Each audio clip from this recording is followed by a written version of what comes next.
जिन बच्चों की ये पहली सर्दी है उनको कोल्ड कफ़, सीने में कफ़ कभी नहीं होगा अगर आपने उनको ये दिया तो।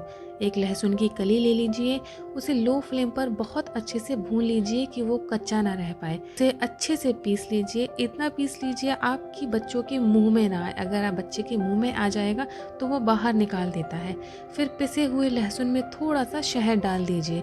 इन दोनों को मिक्स करके लहसुन के पेस्ट को बच्चे को थोड़ा चटा दीजिए। यकीन मानिए आपके बच्चे को सर्दी ज़ुकाम कभी नहीं होगा। मोर टिप्स के लिए सब्सक्राइब।